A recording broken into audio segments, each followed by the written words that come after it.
Top 50 players. It's become a trend at this point, so of course I need to give mine. Gonna be using statistics, not narratives, projections, not name values. At the end of the day, I'm just trying to predict the 50 most valuable players in 2024.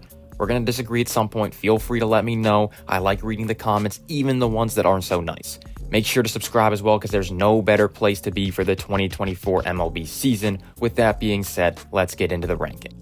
Before we get into the top 50 though, here are some honorable mentions that barely missed the cut. These guys will not be in the top 50, but they were close. Now, number 50 is Bryan Reynolds for the Pittsburgh Pirates. The production wasn't the greatest for Reynolds last year, but the underlying numbers do suggest that he could make a return to his all-star form. Offensively, he doesn't really have a hole in his game. He makes a lot of contact, he walks an average amount, he also put up an 82nd percentile hard hit rate. This led to an expected WOBA of 360, which is in the 84th percentile, meaning he was making great contact. The results, however, weren't as good as his actual WOBA, as it was 338. This suggests that luck wasn't really on his side in 2023, and in 2024, things could get a lot better. I like Reynolds going into 2024 for this reason.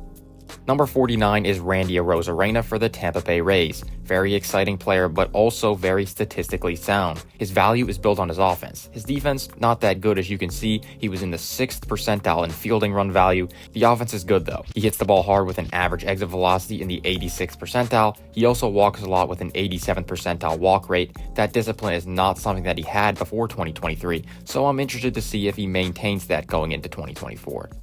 Number 48 is Nolan Arenado for the St. Louis Cardinals. This might seem low for the future Hall of Famer, but 2023 was not good for Arenado production-wise or even the underlying numbers. Obviously, Arenado has been known for his defense at third base for a decade now, but in 2023, we saw a sharp decline, and he just put up 5 outs above average. That's still good, but not Arenado good. His previous low in his career was 10.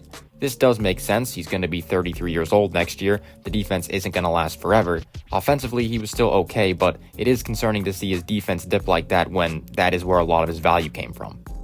Number 47 is Bo Bichette for the Toronto Blue Jays. Offense first shortstop, makes a lot of contact and hits a lot of line drives. That led to an expected batting average of .312 last season, which was in the 98th percentile. That is great. He doesn't walk a lot, so the on-base percentage won't necessarily be as high as you would like when you're hitting .300, but he does also hit for some power to make up for it. He's been pretty consistent in the past 3 years, and I think he's going to keep that going in 2024. Number 46 is Riley Green for the Detroit Tigers. He was great last year in the 99 games that he did play, and the underlying numbers say that he should have been even better. His expected WOBA was in the 89th percentile and was 21 points higher than his actual, which means he may have been getting a little unlucky. He's only going to be 23 years old, and he's had a great spring training so far. All the signs are pointing to a breakout for Green in 2024. Number 45 is Oneil Cruz for the Pittsburgh Pirates. If you want to talk about good springs, then the conversation has to start with this guy.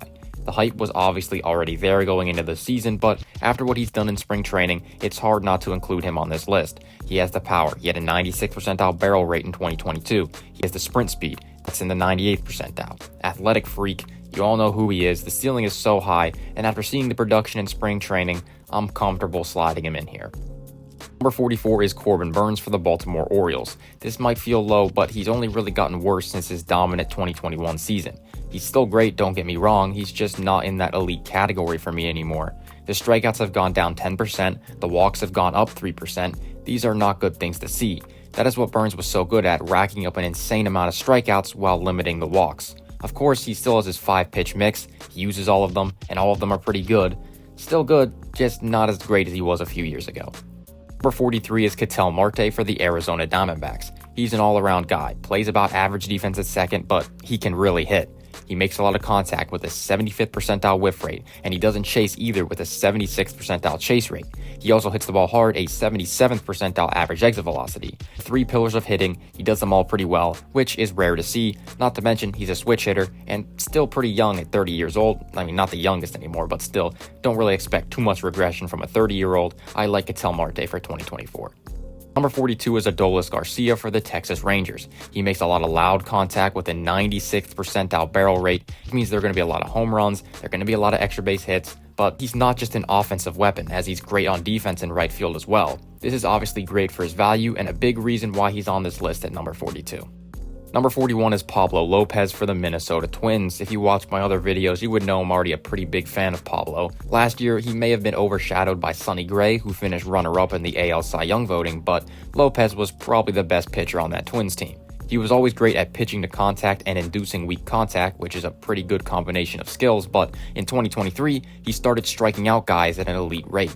He led all starters with a 3.00 expected ERA and was top 10 in both FIP and FWAR. The biggest change he made in 2023 was adding a sweeper that he threw 21% of the time, and it was pretty good. It held hitters to just a 173 average and a 287 slugging percentage while racking up a whiff rate of 37%. I really like Lopez going into 2024. Number 40 is Ke'Bryan Hayes for the Pittsburgh Pirates. He was the one who dethroned Nolan Arenado from his decade-long streak as the Gold Glove winner in the National League. He's one of the best defenders in the league regardless of position. Last year, he had his best offensive season as well, posting a 101 WRC+, which means he was right around league average. He hits the ball hard with a 93rd percentile exit velocity, and that finally started to generate results in 2023. If he can keep up what he did in the second half of 2023, I would not be surprised if he approached 5 WAR in 2024. Number 39 is Yandy Diaz for the Tampa Bay Rays. He's one of the best hitters in the league, hands down. Last season, he was in the 98th percentile for exit velocity, 86th percentile in whiff rate, and 79th percentile in walk rate. This means he's making a lot of contact, and he's making a lot of hard contact while still managing to take walks. Defensively, he's not going to provide much value at first base, but offensively, there are few players that are better in the league today. Number 38 is Sean Murphy for the Atlanta Braves. He's very good defensively, in the 100th percentile in blocks above average, 92nd percentile in framing, and 86th percentile in pop time. Combine those together and you have one of the best defensive catchers in the league. This automatically makes him extremely valuable, but on offense, he's also pretty good. He hits the ball well, 96th percentile hard hit rate, 96th percentile expected WOBA. The only problem is that he only has played over 120 games once in his career, which was in 2022, and in 2023 he didn't really get as much plate appearances as you would like, but the quality is there, we just need to see some more quantity. Number 37 is William Contreras for the Milwaukee Brewers. He's always been known for his offense ever since he was called up to the majors, but last year, he became one of the better defensive catchers in the league as his framing value went up to the 93rd percentile. This, of course, made him a lot more valuable when you combine that with his already good offense. He put up 5.4 WAR in 2023 compared to just 2.5 in 2022. He's just 26 years old as well, so most likely, he's only going to get better going into 2024. Number 36 is Rafael Devers for the Boston Red Sox. Offensively, he's one of the best in the game. I think most of you know that by now. Since 2019, excluding the 2020 season, the lowest WRC+ he's put up was 124, which was 2023. However, in 2023, his underlying numbers were a lot better than that. He had a 94th percentile expected WOBA, 95th percentile exit velocity, and 98th percentile hard hit rate. Obviously, this means he makes very good contact consistently. Defensively, he's one of the worst third basemen in the league, as he put up a 13th percentile fielding run value in 2023, which is going to limit his overall value, but his offense is what we want to see. Number 35 is Will Smith for the Los Angeles Dodgers. In the past 3 seasons, no catcher has accumulated more WAR than Will Smith. He has 12.9 FWAR since 2021, which is slightly ahead of JT Realmuto and Sean Murphy. Defensively, he's not the best, with 30th percentile framing being the biggest hole for him behind the plate. Offensively, though, he's good, especially for a catcher. He has great walk and strikeout numbers, which will make him a pretty consistent hitter no matter what happens. He doesn't have the crazy exit velocities that the other guys do, but when you have a catcher putting up this production consistently, he has to be on this list. Number 34 is Logan Webb for the San Francisco Giants. He may not be racking up the strikeouts like some of the top pitchers in the league, but he is the best out-getter in the league. He doesn't walk anyone, 99th percentile walk rate, and gets batters to hit the ball on the ground with a 62.7% ground ball rate. This is going to cause a lot of quick at-bats, lower the pitch count, and allow him to rack up the innings. His changeup is so good, it's hard to do anything else with it other than just hit it straight into the ground.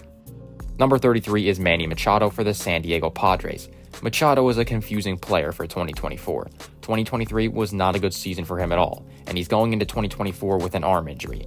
He's going to be playing DH for at least the start of the season, and there hasn't been much talk of when he's going to return to third. He was great at third last year in the 91st percentile in terms of fielding run value, so it's going to be pretty important for him to get back to that if he wants to maximize his value. The offensive numbers were down last year, but the underlying numbers weren't awful, and he isn't super old yet, just 31, so a bounce back year definitely could happen. Number 32 is Trey Turner for the Philadelphia Phillies. Turner did not have a good season last year, especially when you compare it to his past numbers. The 3.8 WAR that he put up was his lowest in a full season since 2017. Defensively, he put up the worst season of his career with -5 outs above average. Offensively, it was a tale of two halves. One promising sign is that his better half was the second half, so if he can carry that 140 WRC plus from the second half into 2024, then he could finish a lot higher on this list, but that of course is not guaranteed to happen. Number 31 is Brandon Nimmo for the New York Mets. This may seem a little high, but let me explain. In the past 3 seasons, he is the 24th most F-WAR amongst position players, and he's only played in 395 games. The quality has never been in question with Nimmo. Since 2018, here are his WRC plus numbers: 148, 115, 149, 135, 133, and 130. That is elite consistency. He has a high walk rate and a 97th percentile exit velocity to go along with it. He also plays average to above average defense in the outfield. I don't think Nimmo gets lumped in with the stars too often, but I think he's a lot closer than people think. Number 30 is Dansby Swanson for the Chicago Cubs. Swanson is here for the defense. He plays one of the premier defensive positions at shortstop, and he plays it very well. He had a 99th percentile fielding run value in 2023, and when you put this good of defense at shortstop, you'll have a job in this league no matter what. But what makes it even better is that he's an above average hitter. 104 WRC plus last year, 116 2 years ago. The underlying numbers were even better in 2023, and his expected WOBA was 20 points higher than his actual. He can do it on both sides, and he might even be a better hitter in 2024. Number 29 is Kevin Gausman for the Toronto Blue Jays. In the past 3 seasons, only one pitcher has more WAR than Gausman, and that's Zach Wheeler, who we'll be getting into in a little. I don't think people realize how consistently dominant this guy has been over the past few years. He throws his four-seamer and splitter about 90% of the time, and for a starting pitcher to throw 2 pitches that often and still be this good just shows you how good his stuff is. The splitter works so well off of the fastball, it looks like the fastball until the last second, and then the hitter is walking back to the dugout. Number 28 is Michael Harris II for the Atlanta Braves. MH2. I don't know if anyone calls him that.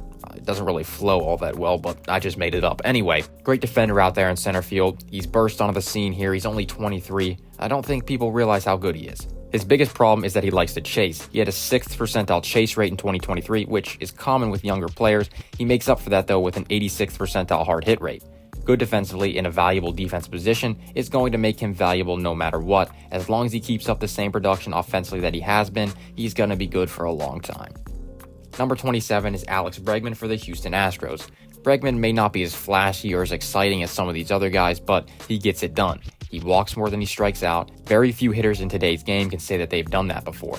He's an average to a little above average defensively, and he takes advantage of the Crawford boxes in left field in Minute Maid Park. Remember, in 2018 and 2019, he put up back-to-back 8 WAR seasons. Nowadays, you don't expect that much out of him, but still a 4 to 5 WAR guy for 2024. Number 26 is Marcus Semien for the Texas Rangers. A lot of his value stems from his ability to just stay on the field. In the past 3 seasons, he's only missed 1 game. Yes, he played in 162 games in 2021, 161 in 2022, and 162 in 2023. You just don't see that happening in today's game too often. He plays great defense at second. He's going to rack up the WAR. Offense has been a little inconsistent from year to year, doesn't really have the exit velocities to support his power production, so that's not ideal for the projections, but taking everything else into account, he's a very good player. Halfway there, number 25 is Garrett Cole for the New York Yankees. This is assuming that he comes back around May. At this point, he's going to be out 1 to 2 months apparently, so that's sometime in May. Obviously, Cole is good, but the injury makes him hard to rank. If he comes back in May, I think he'll still be a top 50 player. If he's out longer than that, though, then obviously he doesn't really have a chance. We all know how good he is, just comes down to this injury. Number 24 is Luis Robert Jr. for the Chicago White Sox. The strikeout and walk numbers are a little concerning. That is going to lead to some inconsistent play at the plate. Everything else, though, is amazing. He plays great defense in center. He makes great contact with a 93rd percentile barrel rate. Obviously, injuries have been a problem in the past, but last year finally stayed healthy and showed us what he can do over a full season. He's only 26 years old as well, so he hasn't even entered the prime of his career yet. Number 23 is Corbin Carroll for the Arizona Diamondbacks. He led the Diamondbacks to the World Series last year. Great year for him as well, 6.1 F-WAR. Nothing really sticks out too much at the plate, a little bit above average exit velocity, strikeout rate, and walk rate. Defensively, he's not as good as you would think with a 99th percentile sprint speed, and that is because of his arm. He had one of the worst arms in the league last year with a first percentile arm value. Even though he had an 87th percentile outs above average, his arm value made him an overall below average defender with a 31st percentile fielding run value. Where he really excels is his base running. According to Fangraphs base running runs, he had the best base running season of all time, only behind Hugh Nichols, who played in the 1870s. That is where a lot of his value comes from, as taking an extra base on the base paths is a lot more valuable than people think. Number 22 is Zack Wheeler for the Philadelphia Phillies. Already mentioned him before, he has the most WAR out of any pitcher in the past 3 seasons. He's just so consistent. You know you have a good fastball when you throw it 50% of the time and hitters still can't hit it. With Cole slipping down a few spots due to injury, Wheeler takes that number 2 pitcher spot on my list. Number 21 is Gunnar Henderson for the Baltimore Orioles. I don't know if everyone else is this high on Gunnar, but I really do like him. At 22 years old last year, he put up these numbers. 95th percentile hard hit rate, combined that with his 86th percentile sprint speed and his good defense, he's a 5-tool player in the making. He's going to be the full-time third baseman this year once Jackson Holliday comes up. He can really settle in to be a franchise player for the Orioles for years to come. Number 20 is another Oriole, Adley Rutschman. The best catcher in the league, and it's not really even an argument. 88th percentile fielding run value, great defensively behind the plate, we know that. His offense, great as well, walks a lot, doesn't strike out, hits for a little bit of power, switch hitter, 26 years old. What more could you ask for? He's one of the biggest reasons why the Orioles won 100 games last year, and I think he has a really good chance to win the AL MVP this year. Number 19 is Kyle Tucker for the Houston Astros. Defense took a concerning dip last year, but the offense certainly did not. Listen to these expected numbers. 386 expected WOBA, that's in the 95th percentile, a 292 expected batting average, that's in the 94th percentile, a 530 expected slugging percentage, that's in the 93rd percentile. This means he's making elite contact, and he always has. He's a very consistent hitter year after year. Like I said, the defense is a little concerning. The outs above average dropped from +5 to -6, which is weird for a player his age, but as long as he's putting up these numbers on offense, that's pretty easy to ignore. Number 18 is Bobby Witt Jr. for the Kansas City Royals. Just like Tucker, he's making good contact. 91st percentile expected WOBA, 95th percentile expected batting average, 95th percentile expected slugging percentage. Obviously, offensively, he's great. Oh, and he also plays elite defense at shortstop. Oh, and he also runs the bases extremely well. His biggest hole is the hit tool. He chases a lot and doesn't walk. That can improve with age, though. He's only 23 years old, which is crazy young. He's going to be an MVP candidate for years to come. Number 17 is Austin Riley for the Atlanta Braves. Did have a bit of a down year in terms of the offense production, but if your down year is 127 WRC plus, then that is a good sign. His defense drastically improved from below average to about average last season. This obviously will add a lot to his value moving forward because we already know how good he is at the plate. Number 16 is Francisco Lindor for the New York Mets. Over the past 3 seasons, he's number 6 in terms of FWAR. Not many players are consistently good like Lindor. He doesn't have a hole in his game, plays great defense at short, walks at an above average rate, hits for power, runs the bases well. He's another 5-tool player. And if you want to be a valuable player and rack up that WAR, being a 5-tool player at a premier position is a great place to start. He's only 30 years old, the past 2 years have been great, and I expect that to continue into 2024. Number 15 is Matt Olson for the Atlanta Braves. Yes, he had a great season last year, but we have to remember a few things. He plays first base, which is not good for the value, and the consistency on offense has never really been there from year to year. He'll have one good year and one down year. Last year was great. 99th percentile hard hit rate, 95th percentile walk rate, 96th percentile expected WOBA. If he plays like that again, he'll be a top 10 player, but the consistency worries me. It's been a question with him, and that's what's keeping him out of the top 10. Number 14 is Bryce Harper for the Philadelphia Phillies. He's on the same page as Olsen here, losing a lot of his value by playing first base. The consistency, though, has not been a problem with Mr. Harper. Let me just read you his last 7 WRC pluses. 142, 139, 170, 150, 124, 135, and 155. Yeah, those are pretty good. That is the reason why I'm putting him over Olsen, even though he may have not had the better production season last year. The underlying numbers say that Harper was slightly better, or at least that's how I interpret it. 97th percentile expected WOBA, walk rate just as good, and he doesn't strike out as much. If you put Olsen over him, I'm not going to complain about it, but to me, Harper is slightly better going into 2024. Number 13 is Spencer Strider for the Atlanta Braves, and he's the final pitcher on this list. Probably the best stuff we've seen from a starting pitcher since Chris Sale. He probably has the best four-seam fastball I have ever seen a starter throw with my own eyes. He's just a two-pitch guy as well, with a four-seamer and a slider. But wait, apparently he's added a curveball in spring training and he's been throwing it. Let's just say it's been pretty successful. 18.2 innings pitched, 0 earned runs in spring training so far. Yeah, this might be the easiest Cy Young prediction ever. Number 12 is Mike Trout for the Los Angeles Angels. It hurts, I'm telling you it does, but the consistency has gone down the drain with Trout. Injuries have been there a lot, and in 2023 when he was healthy, he wasn't getting the best production. Only a 134 WRC+.